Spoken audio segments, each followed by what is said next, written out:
नमस्कार मित्रों, आपने कभी सोचा है कि भगवान की कृपा किसी इंसान पर पहले से ही अंकित होती है। हस्तरेखा शास्त्र कहता है कुछ विशेष चिन्ह ऐसे होते हैं जो यह बताते हैं कि व्यक्ति का ईश्वर की विशेष कृपा प्राप्त होती है। आज हम बात करेंगे हथेली में बनने वाले कुछ ऐसे दिव्य चिन्ह के बारे में जिसके होने से व्यक्ति पूर्णमय जीवन जीता है सर्वप्रथम और बहुत उच्च पदवी भी पा सकता है। अगर आपके हथेली में है तो कमेंट करके अवश्य बताइए। आइए प्रारंभ करते हैं। वह दिव्य चिन्ह कौन सा है मित्रों? यह चिन्ह कहलाता है त्रिशूल चिन्ह या ध्वज चिन्ह। ठीक है, जो कभी गुरु पर्वत पर तो कभी शनि पर्वत पर तो कभी सूर्य पर्वत पर भी बनता है और ये कभी कभी भाग्य रेखा पर भी बनता है। भाग्य रेखा जो सीधे मणिबंध से प्रारंभ होकर शनि या गुरु पर्वत तक जाती है। ठीक है, यदि हथेली में 3 रेखाएं ऊपर की ओर मिलकर त्रिशूल जैसा चिन्ह बनाती है तो इसे अत्यंत शुभ दिव्य संकेत माना जाता है। इस चिन्ह का आध्यात्मिक अर्थ क्या है, आइए समझते हैं। हस्तरेखा शास्त्र कहता है जिस व्यक्ति की हथेली पे यह चिन्ह होता है उसे बिना मांगे सहायता मिलती है। संकट के समय कोई ना कोई रास्ता खुल जाता है। ऐसे लोग धर्म, भक्ति और सेवा की ओर स्वतः आकर्षित हो जाते हैं।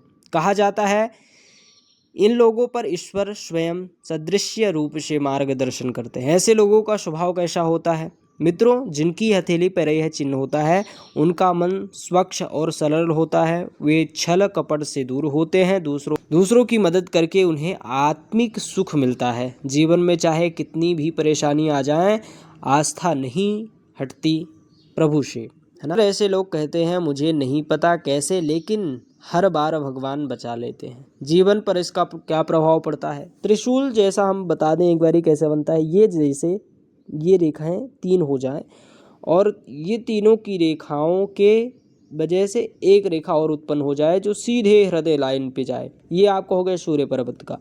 और ऐसे ही जीवन रेखा, ये आपकी जीवन रेखा है, इसमें भी कभी कभी नीचे की तरफ ऐसा निशान बन जाता है और साथ ही साथ भाग्य रेखा पे भी कभी कभी ऐसा निशान उत्पन्न हो जाता है सीधे जब भाग्य रेखा शनि या गुरु पर्वत तक पहुंचती है। ठीक है, कभी कभी बीच में भी जब रेखाएं टूटती हैं तब संकेत वो देता ही देता है। जीवन पर इसका क्या प्रभाव पड़ता है इसके विषय में जानते हैं तो देर से ही सही लेकिन सम्मान अवश्य मिलता है इनको। कठिन परिस्थितियों में भी भाग्य साथ देता है।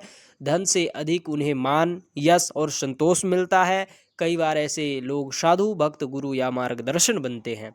हस्तरेखा शास्त्र में माना जाता है यह चिन्ह ईश्वर की छाया का प्रतीक है ना। यदि आपकी हथेली पर यह चिन्ह है तो इसे घमंड नहीं, जिम्मेदारियां समझिए। भगवान की कृपा तभी बनी रहती है जब मन बुद्धि हो, कर्म सही हो और अहंकार ना हो।